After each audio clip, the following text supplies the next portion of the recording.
West Asia is on the edge, and Lebanon is once again caught in the crossfire.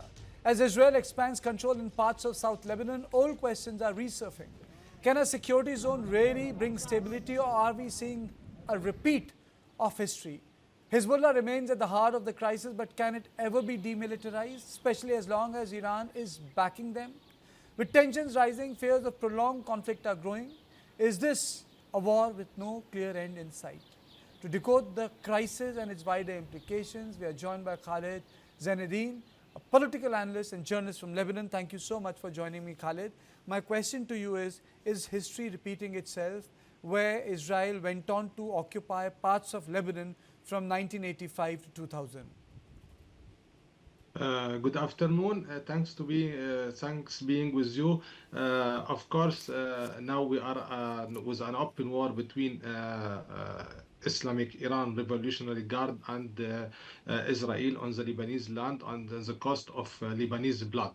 Of course, Israel now wants to disarm Hezbollah because they gave a chance for the Lebanese government and couldn't. And they know exactly that the Lebanese government and the Lebanese army has no power to disarm or dismantling Hezbollah, because Hezbollah is a part of Lebanese people, not all of them, most of them is a part of Lebanese people. Additionally, they have support and estimated funding and military and weapons and missiles from Iran and under supervision of direct Islamic Guard revolution.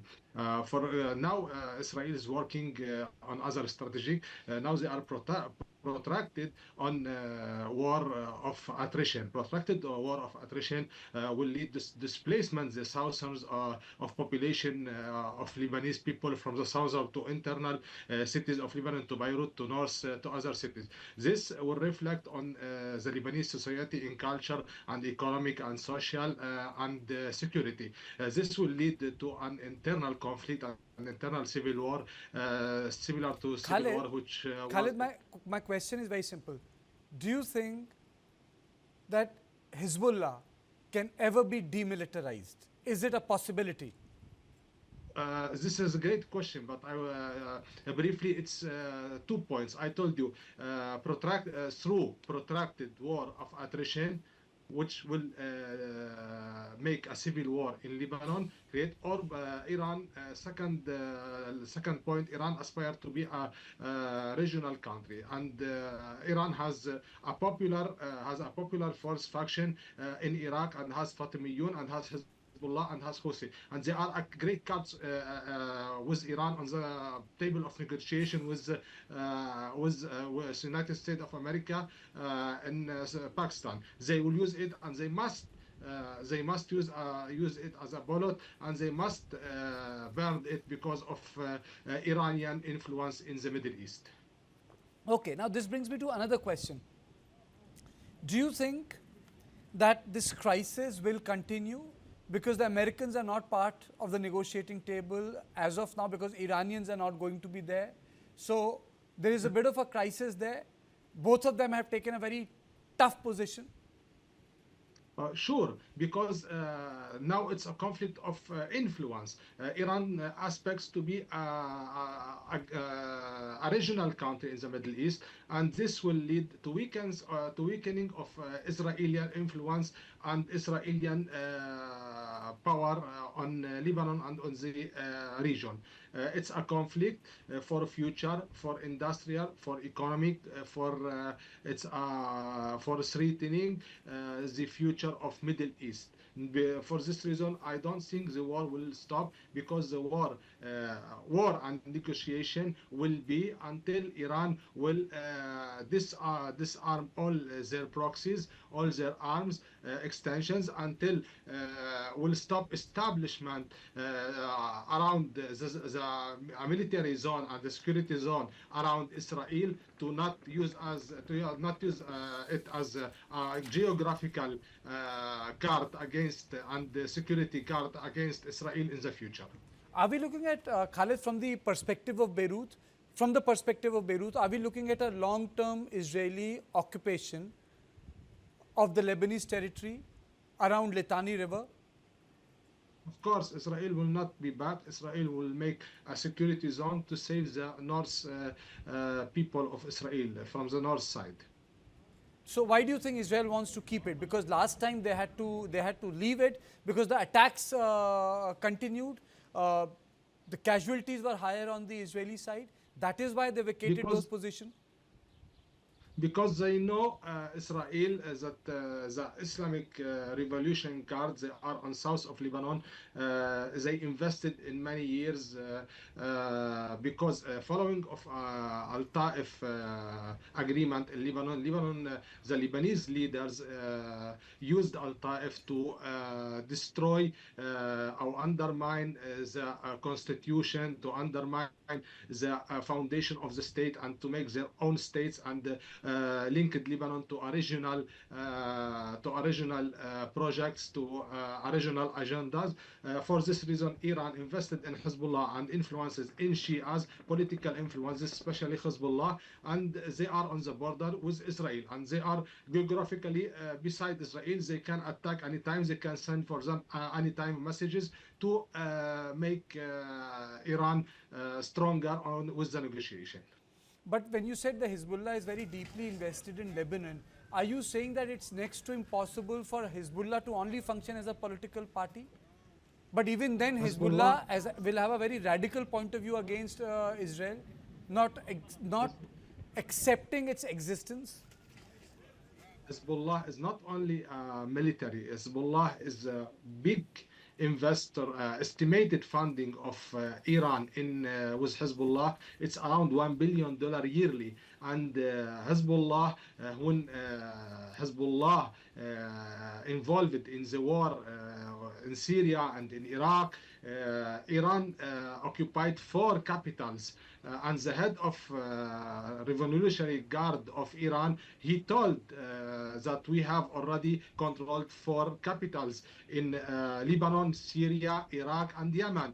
And they start produce missiles and planes for attacking, for selling, for handling, and they used Lebanon as a main investors. As Hezbollah, they are the main investors for Iran, which has branches around the world. Hezbollah had branches around the world through Iran support, direct support. They are military, they are ideologically, they have influence through Hezbollah on Lebanese parliament, on Lebanese government. They undermine the establishment of Lebanese government. They undermine the production, the society. They changed the face of Lebanon. Lebanon was one of the best countries in the Middle East. It was Switzerland of Middle East, but the conflicts in Middle East and linking Lebanon to foreign agendas, especially with Iranian agendas, made undermine the Lebanese government and establishment. For this reason, they invested, and now they are using the investment in Hezbollah, especially after they lost the card of Syria, changing the regime of Assad in Syria and changing the president of Syria, and after they lost Iraqi card through influence, political and military influence, and attacks of Israeli planes and on the Iraqi lands. Now only they have 2 cards. One is Houthi in Yemen, and the second card is Hezbollah in Lebanon. Are you saying that Hezbollah is a state within state in Lebanon? Of course, sure, they are state within state, and they have their own weapons, and they have their own operation in various regions. So how do you, can we say that it's impossible for the Lebanese government to weed out Hezbollah? Of course, it's impossible. Only two reasons can disarmed Hezbollah or demilitarized Hezbollah. As I told you, through a long, protracted war of attrition, it will displace the population of southern from south of Lebanon to north of Lebanon and to Beirut and to other cities. This mixed between different cultures, different ideological, will make a strife in Lebanon, will lead to destroy Lebanon, and will lead for a civil war between Lebanese. This will weaken Hezbollah. And second point, as I mentioned before, Iran aspires to be a regional country, and to have an influence with new economical system in the Middle East. Will use the card of Houthi and Hamas and Jihad and most of factions, Palestinians or Lebanese or Iraqi or Yemen, to win in the end. So there cannot be lasting peace till there is an Iranian intervention in Lebanon. That's what you are saying? That unless and until you curtail Iranian influence in Lebanon, there cannot be any peace with Israel? Only, as I told you, peace with Israel, it need to be,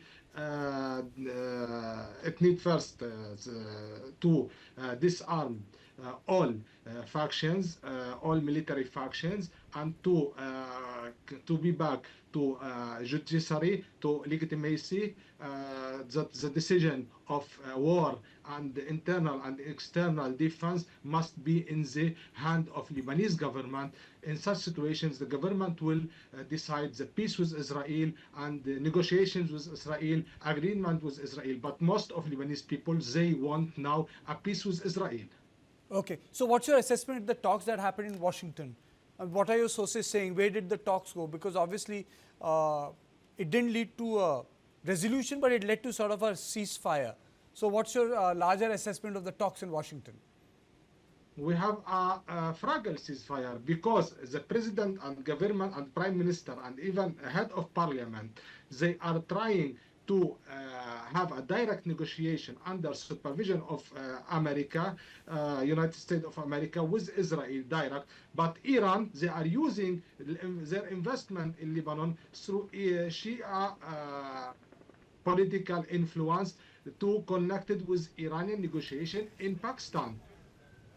So do you think this will not have a positive outcome? Pakistan is already part of negotiation. Your assessment? It's not. It's not because negotiation in Pakistan or negotiation in India or in America or China. It's a conflict of power with the main power countries in the world. It's a world war through proxies in other land by other people. It's we saw what's going between Russia and Ukraine and the European Union. We see what's going in conflicts in some countries in Asia and now in Middle East, Palestine, Hamas, and the regime of Assad has been changed, and now the changing in Iraq, changing of regime in Lebanon.